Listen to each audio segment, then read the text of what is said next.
Alright, this one is quiet. And quiet cases, they don't shout, they hunt. Because imagine dying in a foreign place and the world not even knowing your name. For more than 3 decades, let me take you back. It is late summer, 1990. Southern Europe, the kind of place tourists go to disappear for a few days and feel poetic about life. Portobello, small coastal town. Trains pass through, border blur, people come and go.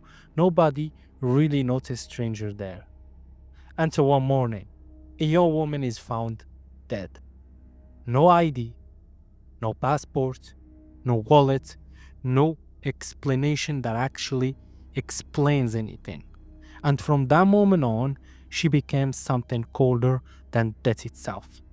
She became the label, an unnamed woman, a mystery, a footnote. Now, officially, the death is recorded as a suicide. That is what goes into the system. Case closed, paperwork done. Everyone moves on. Except, not really. Because here is the first thing that already feels off.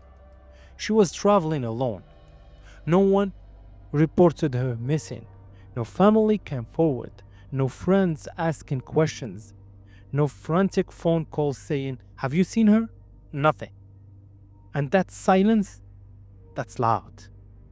Years pass, then decades. Her body is buried, but her identity stays missing. She becomes one of those cases people whisper about, the kind that shows up in forums, late night documentaries, and comment section that starts with, "Does anyone know?" And then life moves on, or at least everyone else does. But her story doesn't end. Fast forward to 2025, 35 years later, and suddenly a name appears. Not a nickname, not a theory, a real name. Evi Rauter. After decades of being nobody, she becomes somebody again. And this is where the case changes completely.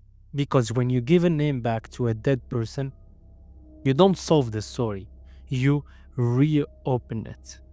Evi Rauter was young. She was from Austria. She had a family, a sister, a life that did not end on that shoreline, even if her body did. And here is the part that hits hard. Her sister never stopped wondering. For years, she lived with questions, not answers, questions. What happened to Evi? Why did she vanish? How does someone just disappear and nobody notices? Through international cooperation, DNA work, and patience digging through old records, the truth finally surfaces. The woman in the grave had a name all along. And the moment that name is revealed, everything we thought we knew starts to feel thin. Because now we have to ask the uncomfortable questions. If she was Evi, then how did she end up alone in Portobello? Why was she traveling by herself? Why did no one connect the dots sooner? And most importantly, was the original conclusion actually right? Let's be very clear here. No accusation, no wild claims, just facts and the gaps between them. The death was ruled a suicide at the time. That's in documents. That is official. But this was 1990. Cross-border investigations were slower, records were not digital, missing persons databases did not talk to each other the way they do now. So, when a young woman died far from home without ID, the system did what systems often do. It simplified. And once a case is simplified, it tends to stay that way. For decades, Evi's case sat in that space between tragedy and neglect. Not malicious, just forgotten. And the guards, this is important.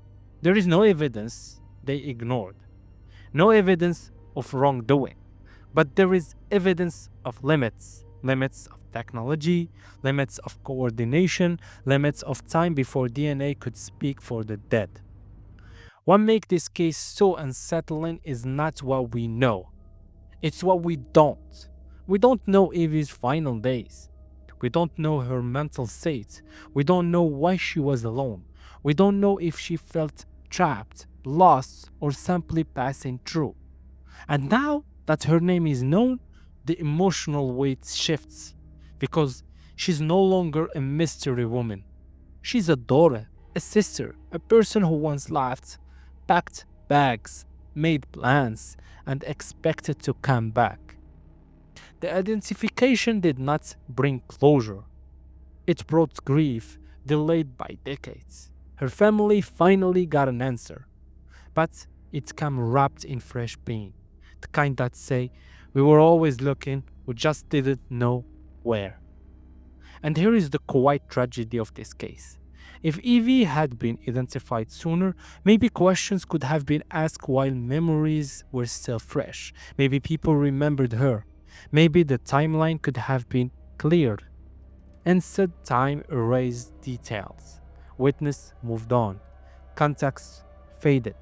And all that remain now is a name and the echo of life cut short. This case did not explode. It did not trend because of violence or shock. It spread because it reminded us of something deeply human, that people can disappear, that systems can miss someone, and that something just is not about solving a crime, but about restoring dignity. Evie was not a mystery for attention. She was a mystery because nobody knows she was missing. And that might be the most unsettling part of all. Because how many other are still out there, unnamed, unclaimed, waiting for someone to finally say their name out loud? Thank you. Don't forget to subscribe.